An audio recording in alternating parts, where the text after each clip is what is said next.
Hello, and welcome to the Did You Know webinar series number 8 for the Vallejo system. Today we are going to be covering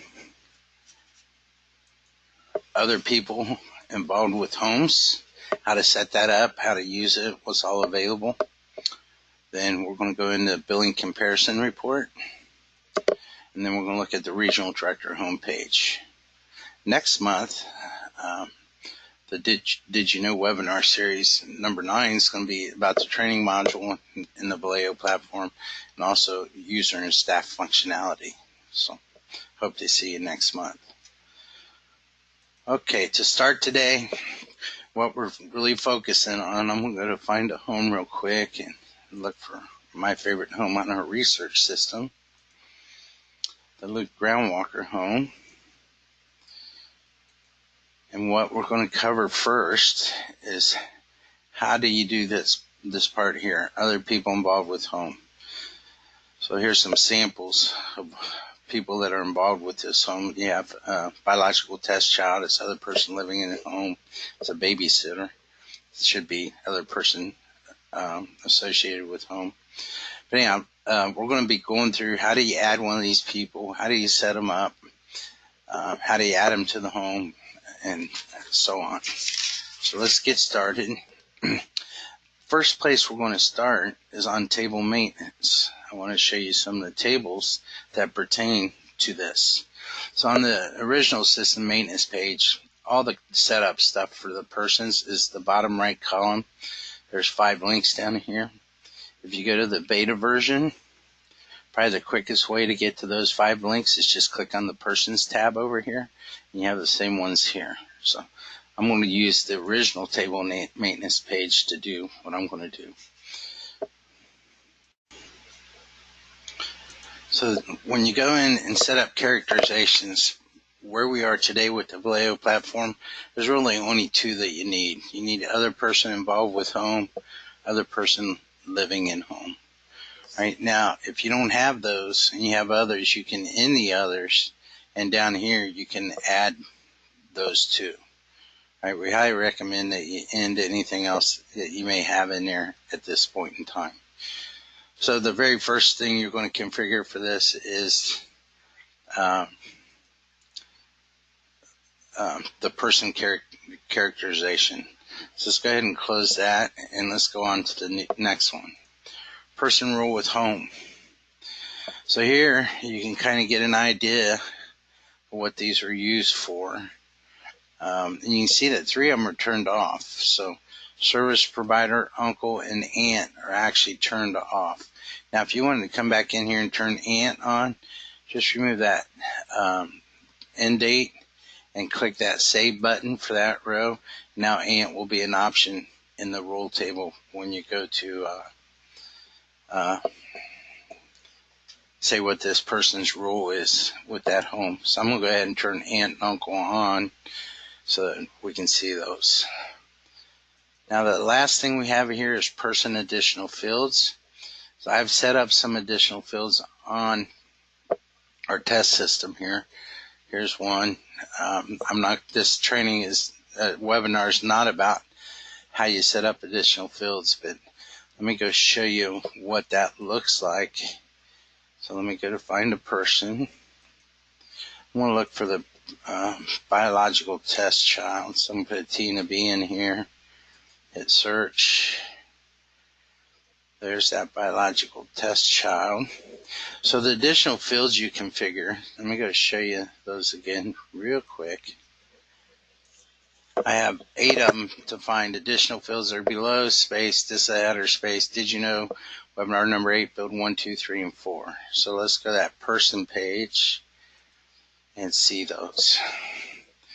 So on the Vallejo platform, we have a bunch of standard fields. And what a standard field is, they're just fields that turn on when we turn on the system for somebody. So from this nose field up are all standard fields, and we're not going to focus on those yet. We'll be coming back to those. Then down here is where I added all those additional fields. Okay, so let's take a look at this. So all the fields above this are standard. All the fields below this are additional fields, including this field here. You can also use additional fields to track additional information that is not standard on the system, and also put instructions on the screen for your staff. So I gave you an example. I'd Googled like frequent visitors rules in the state of Texas, and I found this on the state's website. So if you want to put something like that on these screens to remind your staff, about particular things, then you can put stuff on these screens, okay? Now when you configure an additional field, it's like those instructions are right here. I could take this and say, do not show on a report. All right. So if you do a printable report of something that has these, you only see, and that's not checked, then you only see those on the screen. If it was to print a report, you would not see those. Okay. Then here's a couple other additional fields I set up, and then 4 more. So this is what's called a drop-down list. This is a multi-checklist, and then these are just text boxes. So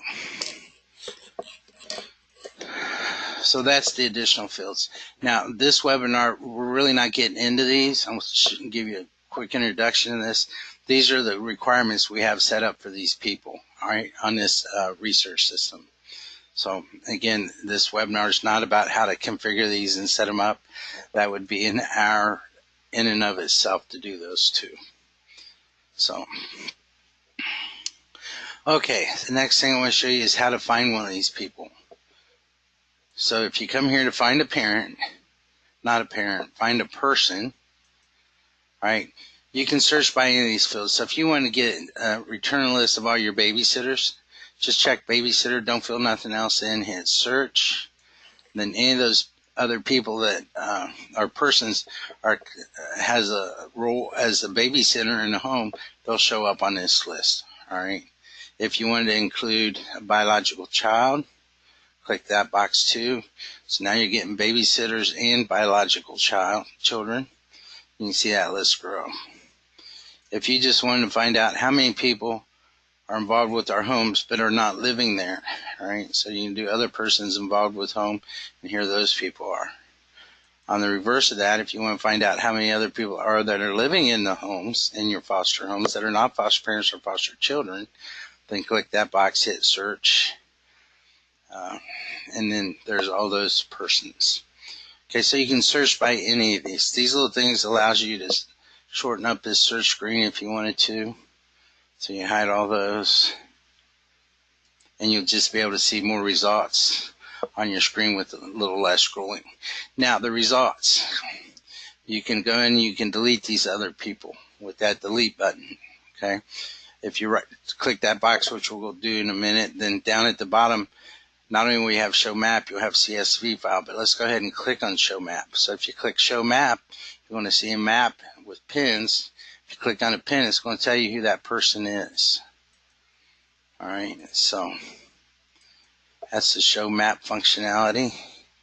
Now let's go ahead and click this, hit search again.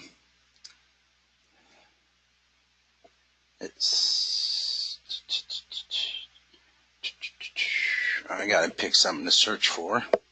I'm just going to put a wildcard in the first name field. Hit search. It's running. You can tell it's running by the little thing up here in the tab. See how it's circling around? So here's all those people. Now if we click on that CSV file, hit open, it's going to open a spreadsheet and have all their information in it. So there's a spreadsheet with their information. Okay. Let me go ahead and spread that out so you can see it better. And there it is.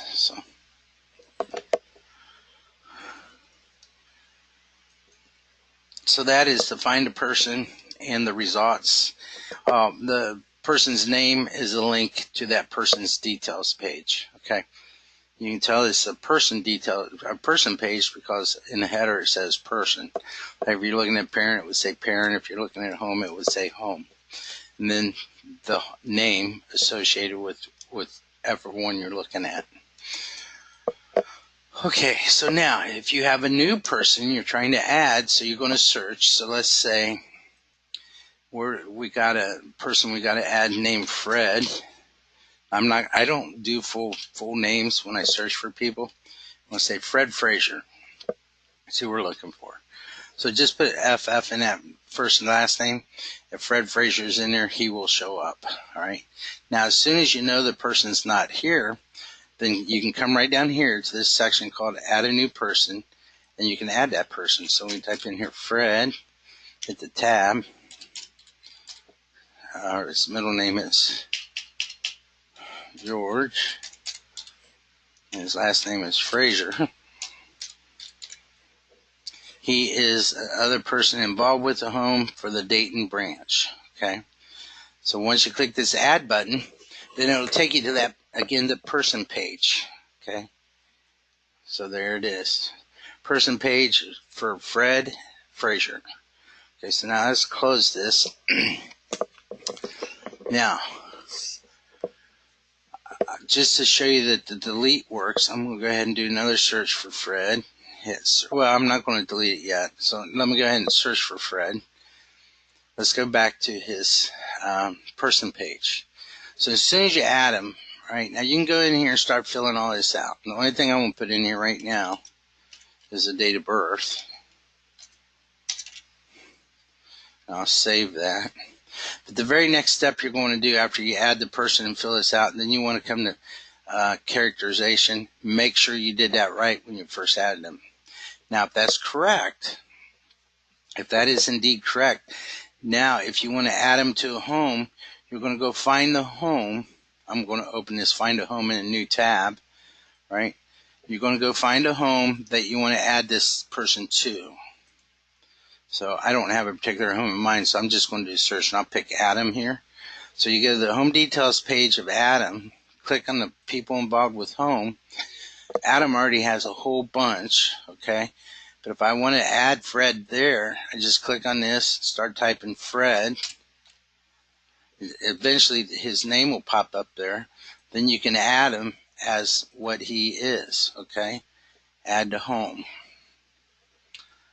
So then once you close that, then you're going to see it refresh, and you'll see Fred. Other person involved with home, it's Fred. He's an uncle. Okay, so that's how you get him associated with the home.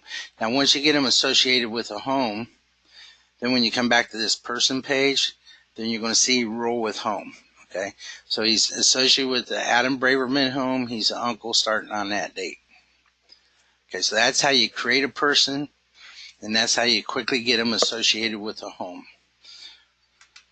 So now let's go look at the person page. So let me get out of here, and I'm not going to use Fred. We're going to use that test client, or test biological child. So I'm going to put T, B there, T in the first name, B in the last name. Do a search. Here's that biological child. I'm going to click on their name. It opens, again, that person page for that biological child. And you can see it's a person page for test biological child. Now the next part, we want to step through these things, okay? So you have a dashboard.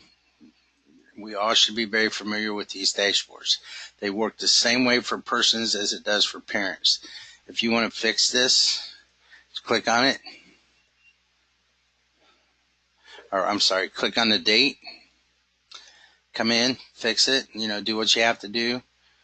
As soon as you're done, hit close window. If it's no longer yellow or red or purple, then once you hit refresh, it'll go away. Same way with requirements, you can complete those from right here. Right? As soon as you're done, come back. If it doesn't go away, hit refresh, it'll go away. Driver's license, auto insurance, and trainings. We track trainings. For some reason, this has shown a lot of people that's a bug. That's on our research system. We'll get that fixed. So that's the dashboard. Person details. Now let's go through this. Okay, you can upload photos of these people. To upload a photo, just go manage photos. Come down here, you're going to browse. Let's go find a photo. We'll say upload, see if that works. That may be wrong type or too big. Or, yeah, it's a GIF file, not a JPEG. So let me go find a JPEG real fast. There's Duke.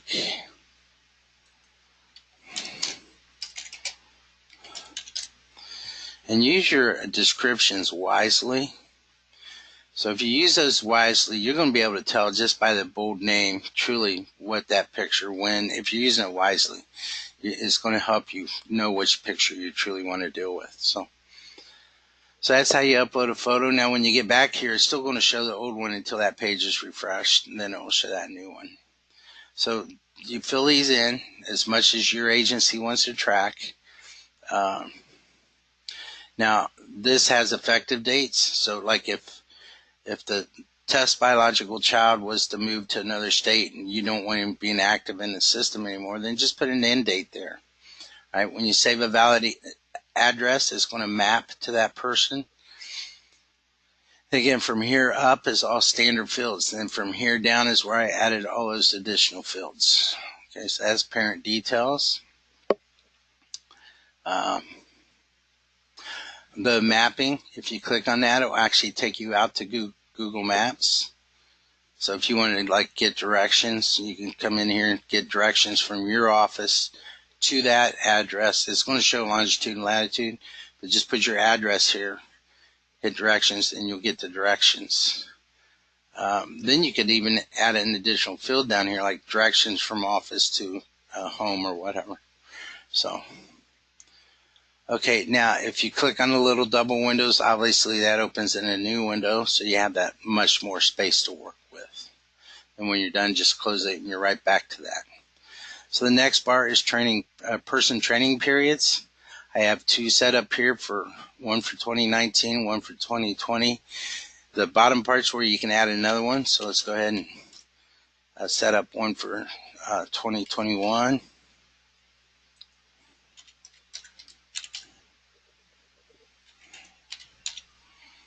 Say minimum hours is 12. Add new training period, and you just set up a new training period. Okay. Now, when you enter training on foster parents, you can also enter training on these people involved with homes. If you click on training list, it's going to show you a history of their training. Okay. So, the difference between these two buttons, this will report only the current license period. This will report all license periods. So if this person, you've been tracking training on them for 5 years, this will give you all 5 years. This one will only give you their current training period. You can actually edit attendance. If you found out later that Tess didn't get to this first aid training till 7, just come in here, hit edit, change that from 6 to 7, hit save. When you go back, it'll adjust that automatically for you. So, same way if they left early. So like if you left early here, you could edit that, change that to 8, 7:30, 8:30, whatever, save it, and it will adjust everything automatically. Next thing is person bio. This is where you can write a bio like you do on the foster parents. Okay. This little icon here is a spell checker. Next item is date tracker. So we have two date tracker items here. Let's go ahead and let's edit this one. I'm going to say it was due July 3rd of 2019. Hit save. So now I'm back there. So now you can see that it's red. If we go back and look at that dashboard, that item's here. So if you're on the dashboard and you got this test background check updated, then you just click on that due date, come in here and you can update that. When you're done, close that window. Now you're back, but it's still shown until you hit that refresh. And then once you hit refresh, it'll go away. So that's date tracker. Here's where you can characterize them. So this person right now is characterized as other person living in the home. You could also say other person involved with home. So this person's living with their parents, who's foster parents, but they're a babysitter for another set of foster parents. So we'll just go ahead and add that real quick. So now they're classified as both. So this will tell you that, oh, they're living in one of our foster homes. They work with one of the homes also, or multiple homes. The next bar is role with home. So if you look, this person's involved with 2 homes. The ground walker home they're a babysitter for, starting on that day. For Tina and Tom Brown, he's a biological child, starting on that day. So that's the rule with homes. This history button will just show you anytime anybody's changed any of that. So, like if I come in here and change that from babysitter, biological child, and hit save, and I look at that history, now you see that. And then if I put it back to babysitter, hit save, now you can see all three changes. So, okay, requirement initiate. So here you have requirements that are configured, those ones I showed you a little bit ago. So here's where you can turn them off and on. Right now, these are turned on. So I'm going to come in here and I'm going to turn this one off. So if I come back to the initiate screen, click that button, hit save. Now, I was trying to activate this. All right, I had a checkbox there. And look what it says. The farewell letter was not initiated due to no current end date given for this person. So if you come up here and look at the parent details, notice how there's no end date here? Well, that farewell letter has to have a date there to be able to schedule it. So if I keep trying to initialize that farewell letter, I'm going to get that message until there's an end date. So now I'm just going to uncheck that, save it, and we're good. So now I turned off central registry check, so let's go back to this requirement status. Now you'll notice that criminal record check is not there. So let's go back here and turn that back on real fast. Go back and look at it, and now you'll see it's back. All right, so that's requirement initiate, requirement status. Again, this is just like the client care module. It's like the requirement module on parents, requirements on homes, and requirements on staff. It works the same way. All that functionality that you had on those other ones is here. So, one other thing on this requirement initiate, if you click this button here, you're going to be prompted 2 different times to make sure you really want to do that. What that button will do is going to reset all these things. All right, so like this last complete was 7/31/2018. If you hit that button, it's going to reset all this. So this only thing that will have any dates is over here in the due column. It's going to be that first date based off of how it's configured, and all this other stuff will be gone. So, okay, the next thing, oh, and there is a print button. If you want to print those out, just click that button and open up a PDF document with that list. It opened on my other window, pulled over, and there you see it. So, okay, contacts. If you want to enter a contact, this is where you can do it. So you called this person today about something. It was an outgoing call.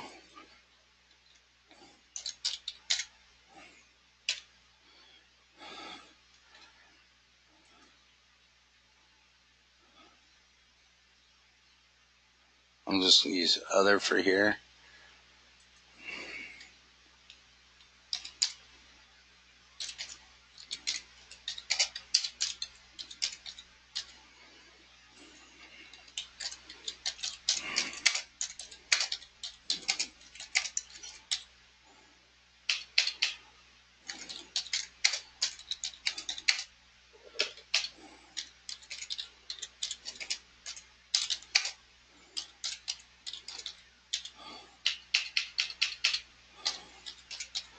So there, when I hit save, then it just adds that contact. Same way with the log list, it works just like, everywhere else you see it. So if we type license in here, hit show collaterals, it's going to show any collateral or any contacts where license was in the notes. Same, so you can search by any of these methods. All right, so if you want to just see all outgoing calls regardless of what was in the notes field, select the outgoing calls, hit that, and you'll see your outgoing calls. Next item is employment. You can actually set up their employment history. So let's just do this real fast.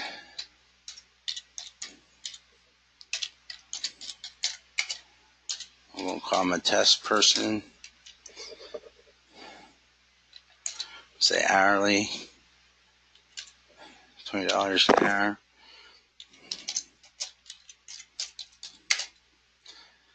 address.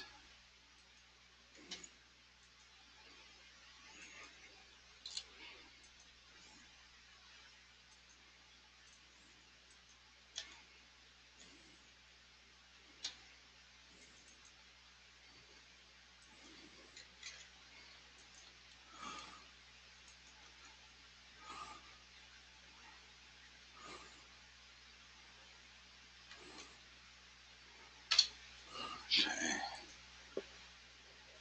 Any notes you want to add? And we'll say that he started this job 3 years ago in April or May. Go ahead and hit save. Now, if they have 2 jobs, you can enter a second job. If they have 3, you can enter 3. If the test left this job, put the end date, set up their new job. All right, so you can track all that. Then the last thing on the person page is the document link. Again, if you've uploaded any documents about these people, you'll be able to see those documents here. So that is the person page. It's very, very similar to the parent page. The parent page doesn't have characterization or role with home or person training periods. The parent page has some other different things here that this one doesn't have, but the differences are very minimal. Okay, so that's how you set up a person. That's the information you can track. I showed you how to put them in a home. Now let's look at some of the tools available to you on these people. One thing before we do that, I do want to tell you this dashboard, all the stuff that you'll see on this dashboard, you would also see on a supervisor homepage, case manager's homepage, licensing homepage, and branch manager's homepage. All those flow up to those dashboards on the different pages. So, okay, now we have some tools that we can run on these people. First thing I'm going to do is show you this export people tool. So you can come in here, you can search by any means you want. I'm just going to click these 2 boxes. We hit search. When it's done, it throws out the CSV button. We'll open this up.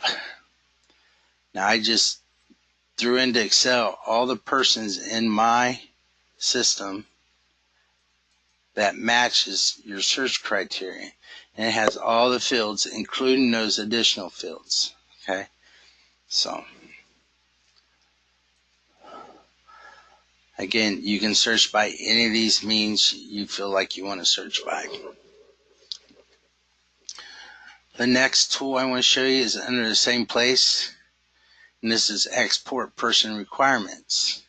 So now this drop down list, if you pick any, you're not going to see any of the additional fields. All you're going to see are the standard fields. Okay, let me show you. Let's go to back here and look at a requirement, and you'll see what I'm talking about. Standard fields are these fields here and some other stuff that you don't see. There's very few other fields there. Let me see if one of these has something other than just that.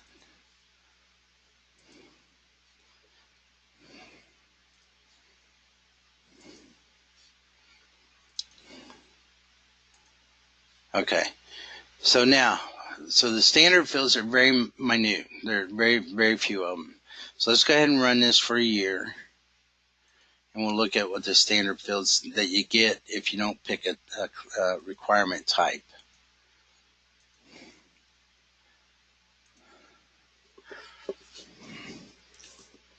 So here are those standard fields.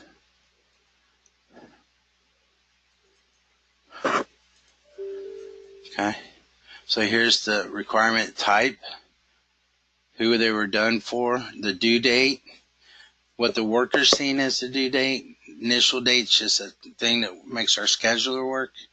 Worker completed date is the day the worker went in and put a date and saved it. Requirement date, this is the date they date it for. Right, so I did this on the 24th, but I dated it for the 3rd. Okay. If there's a supervisor review, this could be different than that. If there's no supervisor review, this will be the same as that. Completed date is the day that system date that everything was completed for this item. And then this is the staff that did it. Not the supervisor, but the staff that actually did the first thing. Now, like on this one, this reset by and reset date. This, I actually reset this user-defined test item, and I did it on 10/9/2018. So for this client, for this person, I took this back to its initial state on that date and time. Okay, so that's if you do the export tool with no additional fields. Now, let's say Central Registry had 25 fields on it where you're tracking data. If you pick this and export it, then when you look at the spreadsheet, you'll still get the standard fields, but then you're going to see there's 25 other fields that you're tracking out here.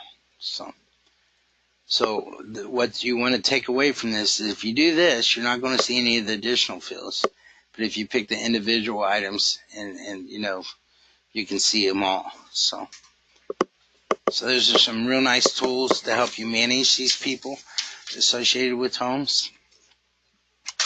Now, the last thing we got to show you on this is how to enter training on those people. So I'm going to come in here. I'm going to go to the training home to show you this. I'm just going to do find a training real quick.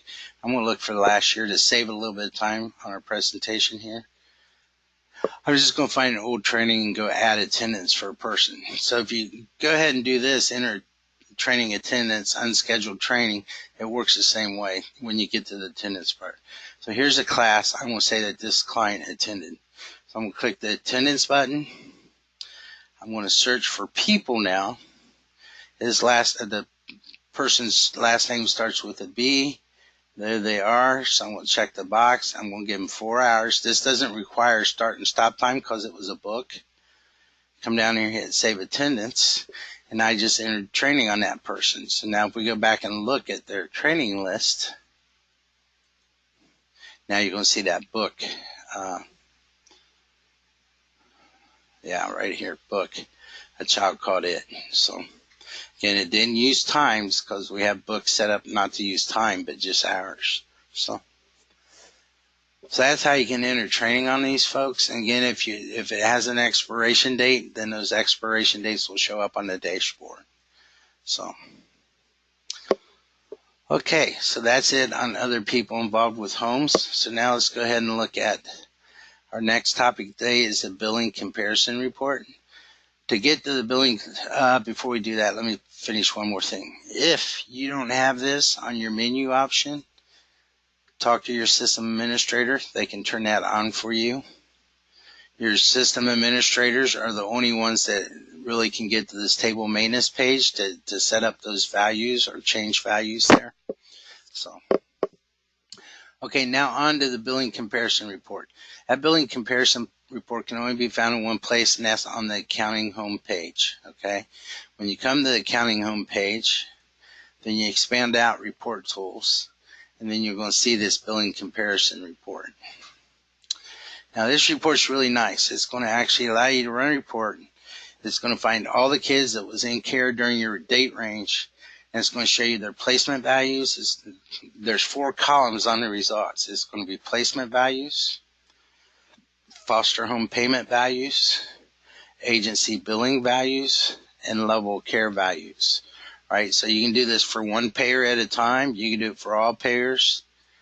If you have the right permissions, you can do it for multiple branches. This will also work on residential and services. The only difference is this column here, foster home payments, would be blank on residential and services, but everything else will still be populated.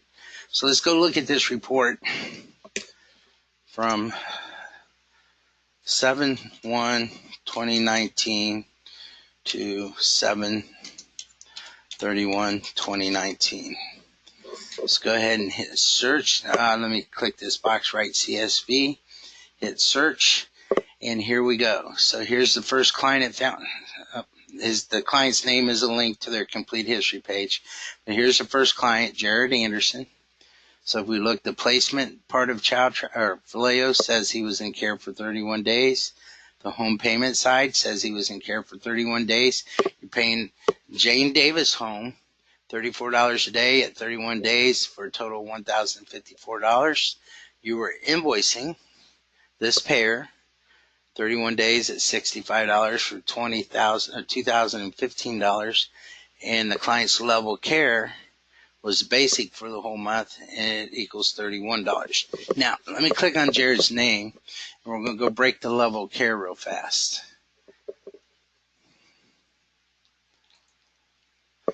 So I'm going to go up here, and I'm going to actually just duplicate the level of care.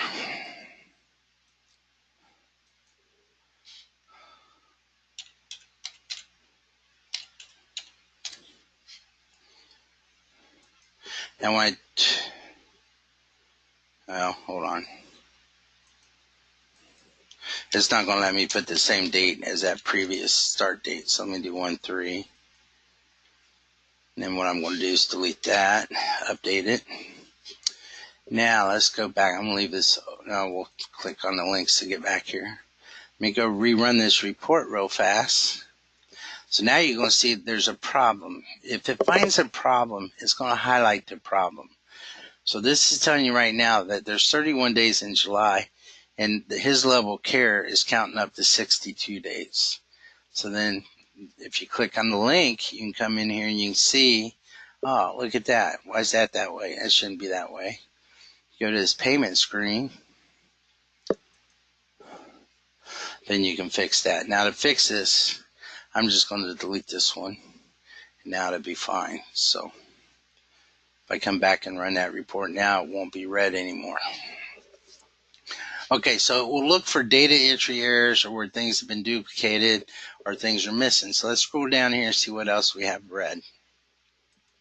Okay, for Jarita here, there is no home payment record whatsoever.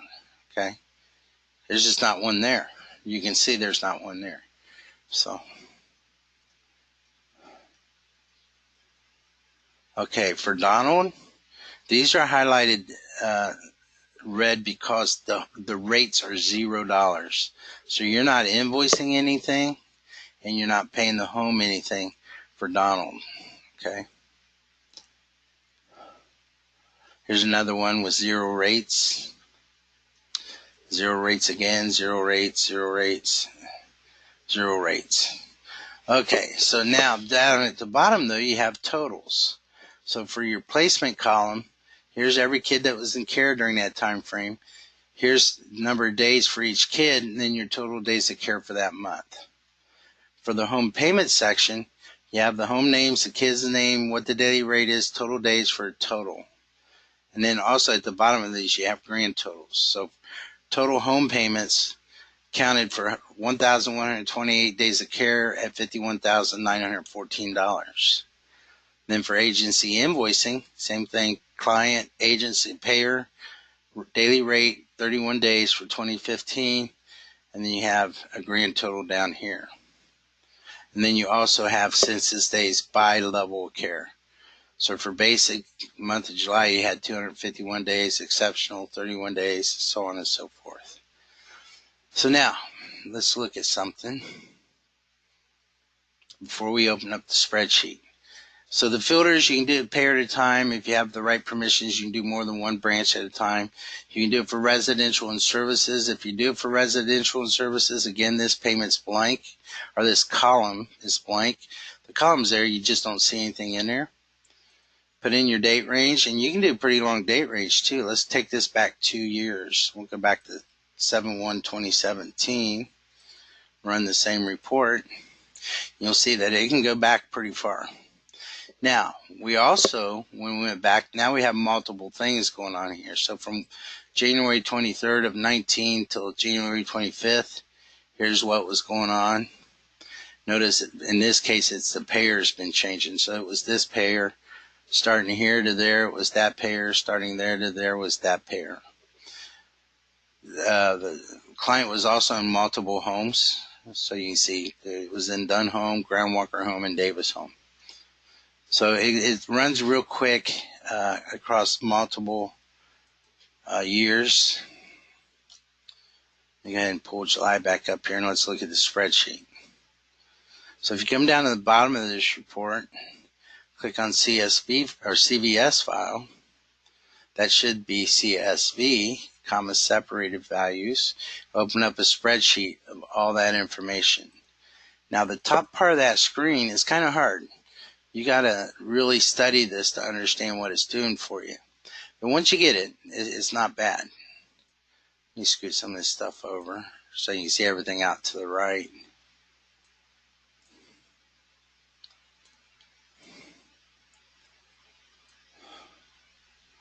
I actually want to leave that one big.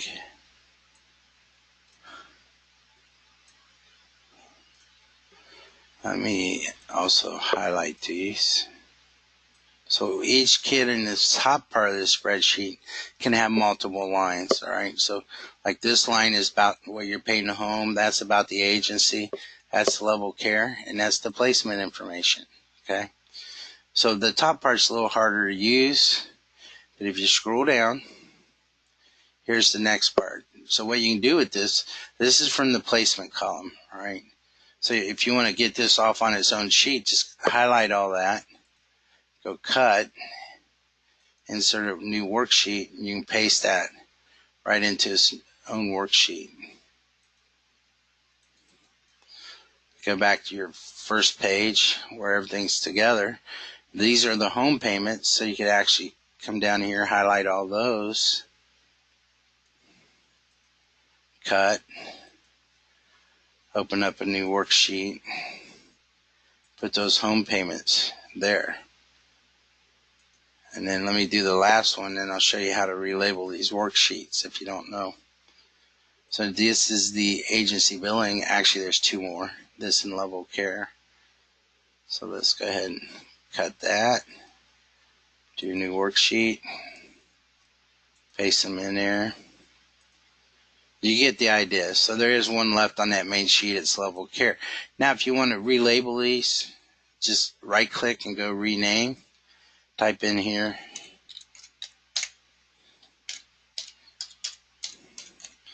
All right, it's real easy to relabel these worksheets.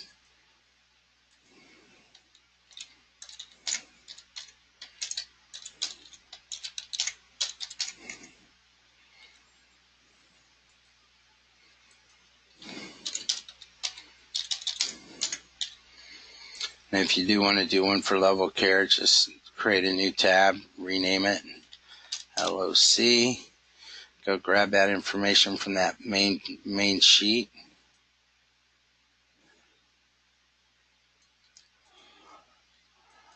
And put it in the LOC tab, or workbook. And there you go. Now you've separated it. So now I'm going to show you another report that this billing comparison was built off of. All right. So if we go back to the accounting homepage, we have one here called Level Care Compare Days. Now this works very similar to what we just looked at. The only problem with this compared to the one I just showed you, if a child does not have a level of care defined in the system, so if you look at their level of care, there's nothing there, they will not show up on this report. Now, what this report's nice about, let me go ahead and write CSV and do a search again. All the values, everything you see from child to child to child should be the same. But if you look, there's only 3 columns here: placement, agency, billing, and foster homes. So if Jared had 2 level cares in that month, he would be listed on this report twice. You'd see him here, then another blue line with Jared for the level care specialized or whatever. So the kid can be listed twice here, but if they don't have a level care defined, they're not even going to be on the report. But what's nice about this, and why I'm sharing it with you, if you want the CSV functionality, remember how I had to separate that last spreadsheet? This one has the buttons in each section. So if you wanted a CSV on just the placement stuff, click on that, and you're going to get a spreadsheet with just the placement information. All right, if you want a CSV for just the home information, click on that, and you have just your home payments in that spreadsheet. So that's the only reason I'm showing it to you, because the spreadsheet functionality is a little more easier. The only problem is if the kid does not have a level of care, the system ain't going to find them. They won't be on here at all. Then the other obvious thing is if a kid had 2 level cares in your period, then they're going to be listed multiple times. But that doesn't really hurt anything, because it's still going to calculate everything correctly. It will still show you the highlighted stuff. So that's the level care compare on the accounting homepage. You can also get that one right here. It's the same link. Okay. So that's the billing comparison report. Now the last thing I want to show you is the old regional director's homepage. A couple different ways to get to that. So let me close this window real fast. Now we're down to one window. Come down here to supervisor. There's a link right here, regional director's homepage.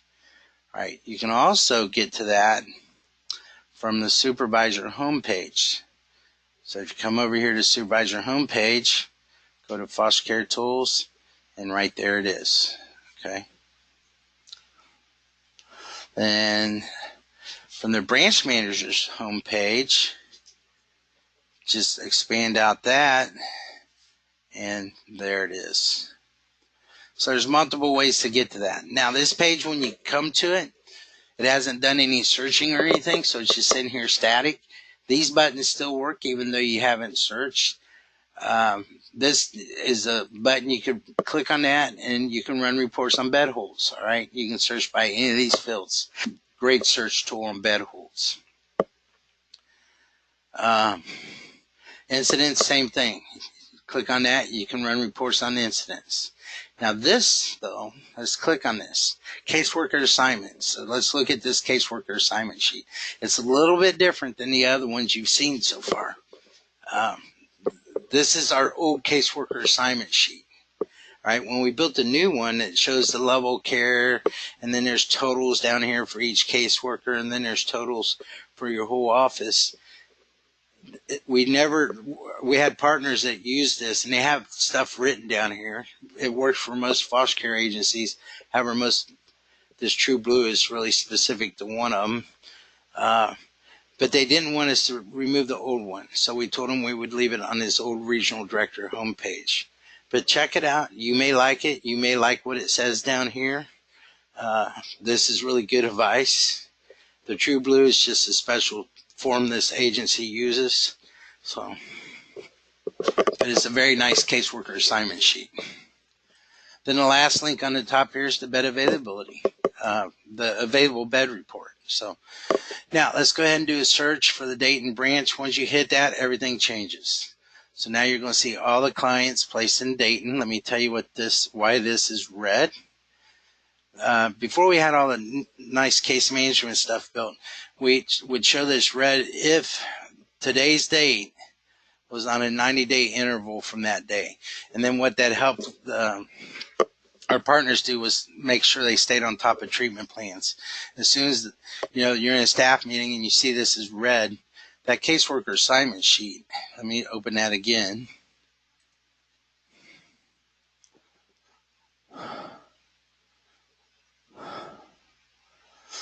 Shows birthdays, so this kid has a birthday in that month.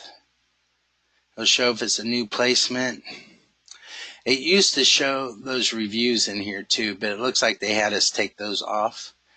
So, but the thing is, if you're looking at the screen and you see this, then you know that kid's treatment plan review or initial treatment plan is coming due real soon. Okay, so here's one. The initial review, the initial treatment plan basically is due in July. So, and that would be based 30 days off of placement, and then the review is always 90 days from placement date. Okay, not the 30-day review date. So, okay, now this page here is the easiest place to change caseworkers. So if you have this child, Jackie Kent, and you want to change the caseworker from Cool Guy to Brenda, just do that, hit OK, and you just move that case, Jackie Kent's case, from Cool Guy to Brenda. So if you was to refresh this, now Jackie Kent's going to be up here in Brenda's section and not down there in Cool Guy's section. Let's see. So if you scroll to the bottom of this one, it'll give you a total number of kids. Then we have some other stats. So we have respites that are greater than 6 months long. Now all these stats are links. So if it's about a client, you click on that, it's going to take you to the edit a respite page. So if this was truly not supposed to be that, you come here and fix that respite. Okay. Now The next stats you're going to see is a bunch of different home statistics. So the very first one is homes that will expire in the next 30 days or less. So this means that Jimmy Whaler home has an expiration date on their license coming up in the next 30 days. The next section is homes with the first year anniversary in the next 60 days. Again, this would be, it's not their expiration date, but let's say your state's a 4-year license. So you're going to see them show up here on their second and third year. Their fourth year, they would show up here. But their second and third year, they'd show up here. So, okay, homes that have expired with no closure reason. All that section is telling you is these 5 homes, their expiration date is come and gone.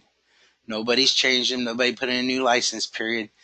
But their status, or they're not closed. They're still an open home. Okay, so that's all that section's telling you. The next section here is homes listed as inactive with no closure reason. Now, this homes could show up here very legitimately. So you could have a home that's in the middle of an investigation. You made them inactive. All right, their status is inactive, but there's no closure reason, so they'll show up here. All right. But that's not a bad thing. This is just a reminder that, hey, you have some of these out here. Then these are some different type of stats. These are homes that have expired recently. So you have 2. They're color-coded differently. Here's what the color coding means. Then you have new homes added recently.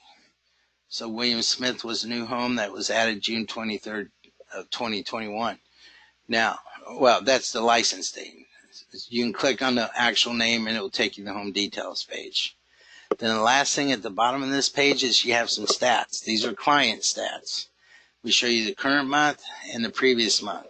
So let's just go down here and look at these. Number of placements are 41 placements. These are not clients. These are placements. So if you have Daffy Duck and he's placed in the Smith home and he does a respite in the Jones home for 2 days in June, well, Daffy's going to have 2 records here because that record for the Smith home is a placement. The record for the Jones home respite is a placement, all right? The next stat is number of respites. You can see there was 1. Next stat is number of respite only. There was 0. Number of discharges, 1. Number of movements, 1. Current at the end of the period is 38. Now, if everything was done right, what should happen is you should be able to take 41, subtract 1, 1, 1, subtract these 3, and this should match that minus those 4 things, okay? The next stat on here is homes that are getting checks that had kids in care during the month, homes that are getting checks that had no kids in care. All right, for some reason you're giving a home money, they didn't have any kids that month, but they're still getting something. Then the last thing is the unique clients that was in care during the month, okay?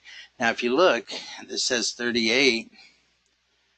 Current at end of period says 38. All right. You had 1 discharge. So you subtract 1.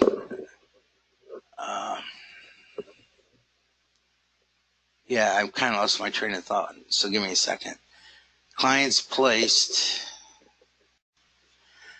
Okay, what you normally you'll be able to do, let's look at the July statistics. You have 39 children were placed that month. You had 42 placements. You had 2 discharges, and you had a respite-only placement. So you should be able to add those together, which is 3, subtract it from 42, and end up with 39. Now in June, we have a problem. So we have current end of period is 38. Clients placed. Now this is unique clients, okay? It will not count a client twice. It says 38, but you only had 1 discharge. You had no respite-only placements.